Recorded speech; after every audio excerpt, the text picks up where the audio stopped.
Okay, first of all, language is a very interesting device that humans invented, because with a few elementary sounds, which are called vowels and consonants, we can build larger sound units that altogether will make the constructions of language. So the first units are called phonemes, and for instance, phoneme is vowels like R, O, E, or a consonant like sh, and so on.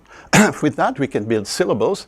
Syllable is just an assemblage of a vowel preceded by one or more consonant or followed by one or more consonant. With these syllables, we can build words. And with words, we can build larger groups, which are called stress groups. Stress groups because it's a special kind of assemblage of words that contain only one stressed syllable. Okay, and of course, with many accent or stress groups, we can build sentences, and with sentences we can build even larger units called discourses and so on. So the interesting thing is about the fact, obvious fact, of course, that we humans are capable to produce these speech sounds, but we have to produce them one after the other. Computers can do much better and produce many different sounds or many different signals at the same time, but we are forced, because of our articulatory system, we are forced to produce these sounds one after the other. So there is some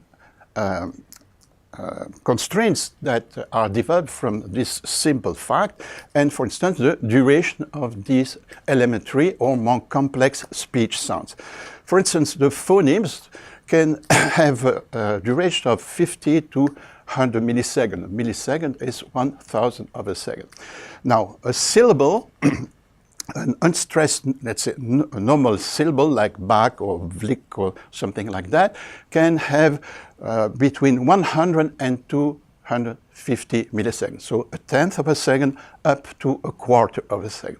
So if you move to larger linguistic units like accent phrases, that is a word plus some, a word which actually is not any word. It's a word like a noun, a verb, an adverb, or an adjective. And with this so-called content word, because they have some meaning in themselves, you can have attached grammatical words that would form what's called a stress group or accent phrase. Now, the interesting fact is that these accent phrases are some defined duration, are constrained in duration. And for instance, it's very interesting to notice that for very long words, like I have an example, let's see if I found in English, anti-establishmentarianism. Okay, it's so long that I'm forced to stress more than one syllable, the syllable that should be stressed by the lexicon, defined in the English lexicon, plus an extra one. And we can wonder, why do we have to stress more than one syllables when you have very long words? And that's another constraint, of course, which is even more obvious, is that we have to breathe. So when we have long sentences, we have to interrupt them somewhere to take some air and be able, by expelling the air stored in our lungs, able to produce vocal folds, vibrations, essential for vowels, and so on. So the difficult part, for instance, for children to maintain or master rather this breath, so-called breath group, the time of interruption when they take fresh air into their lungs, because you cannot speak when you inhale air. We are forced, of course, to produce elementary or complex speech sound one after the other. And for a long time, it was believed that these limitations were, so perhaps 100 milliseconds to 250 milliseconds for a syllable, or for long words, there is a certain limit, which I'll come back to it, is 1 second and a quarter. Why do we have this limitation? Was believed for a long time, was linked to a constraint of the articulatory, physiologically constrained, actually. And I try to, in a few words, to tell you that maybe it's constrained by brain waves. And what's brain waves, first of all? Well, brain waves simply the electrical currents that we have all the time in our brain that connect or exchange information between certain neuronal regions to others. And even when we sleep, we have these exchange, never stops. So it was noticed, it was very interesting rather to notice that when we read silently, so we read a text without producing any sound, first of all, we hear a voice in our head.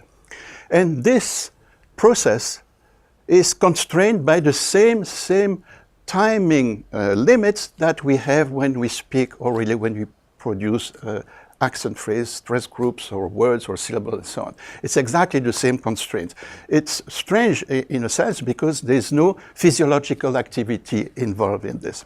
Looking at this silent reading process, research showed that the eye movement when you read, actually we read not continuously from one letter to another, except when we start to learn to read, or like small children do that. After a while, we are so proficient that we sort of jump to one group of words to another group. So this movement, these eye moves are extremely fast. They're actually faster than the time it takes to process this information in our head. So it takes more time to do the silent reading and access the content, the meaning of what we read. It takes more time than the time it takes to move our eyes, which is much, much faster. So doing that, you can, after looking at different kinds of data, notice that there is a correlation, interesting correlation between the brain waves and the process of reading, for instance, and the process of speaking and perceiving sound, speech sound. Now, when you speak about brain waves, so I just mentioned that it's simply electrical exchanges that are there all the time in our brain, but we classify them into different groups according to their range of frequencies. So for instance, there's a range called theta, the theta waves, that goes from 1 to 10 Hertz, which is exactly 100 milliseconds to 250 milliseconds. There is another range of frequency for brain waves called delta, or delta oscillation, that goes to, let's say, 0.8 Hertz, a little bit less than 1 Hertz, to 4 Hertz. If we convert the Hertz into the time, in two periods, we get 256 milliseconds to about 1250 milliseconds. So looking at that and compare the data I just mentioned about the duration of syllables, remember, 100 milliseconds to 250 milliseconds, and the duration of stress groups, so a group of words with only one stress, it goes, the stress groups have a range of variation of duration that goes to, let's say, 250 milliseconds to 1 second and a quarter, 1 second and 250 milliseconds. So looking and comparing these things, some people, and I participated into this research, noticed that and proved that the perception of syllables was directly linked to theta waves, the theta waves. In other words, instead of going widely between our brain regions, when we hear a sound, when we hear a syllable, even if you don't hear sound, but if we restore sound reading silently in our head, there is a synchronization of the theta brain waves by these syllables. It's really amazing that our brain waves obey to external sound. And the same thing was extended to accent phrase, so group of words with only one stressed syllable. And this time the stressed syllables are synchronizing the delta brain waves. And that means that when we go outside the range, the possible range of duration of the delta brain waves, it won't work. It's very easy to show. If we have two consecutive stressed syllables, if we put them too close together with a sound editor, for instance, if we're too close together, the first one suddenly ceases to be perceived as stressed.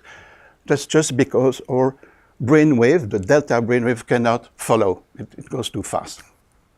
On the other hand, when we have two consecutive stressed syllables in in continuous speech, of course. Two consecutive stressed syllables, which are separated by more than 1 1/4 of a second. We actually restore it.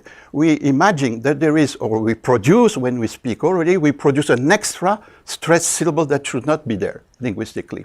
So it just shows that the perception, the production of these speech units are constrained not only by physiological devices, but as well by brainwaves. And it sort of shows that probably language was invented by humans, perhaps starting with just vowels and then attaching consonants to make more complex things called syllables. But it has to work, so it has to be in the range of the possible treatment, the possible processing by the brain. So since we humans presumably had all these range of these brain oscillations available, we make sure that it would fit exactly in the possibilities of the humans. I think it's a new and exciting way that theoretical and applied linguistics is taking, looking at what neurologists can say about all these processing of perception of speech and the production of it, and all the limits that are not really obvious when you do linguistic studies just looking at written text, orthographic text. Accent phrases are defined by a group of syllables or words with only one stressed syllable. But there is more. This stressed syllable, by definition, is stressed because it's different from the other syllables around which are not stressed. There is a contrast. But this contrast is essentially made with melodic variation and normally a larger duration. So the combination of a change of melody, change of voice height, just like ah or like that, these changes are actually encoded and place position on the stressed syllables to make an indication for the listener of what's called the prosodic structure. And this prosodic structure is a great invention for us humans because it allows the listener to do a rough analysis of the syntax of the sentences, because all this has to be done in real time. And the memory, the short memory limitation of the human being is so that we cannot remember more than 10 to 15 seconds of sound. So if we don't process all this information immediately, we forget what the other person is saying just 15 years before, 15 seconds rather, before.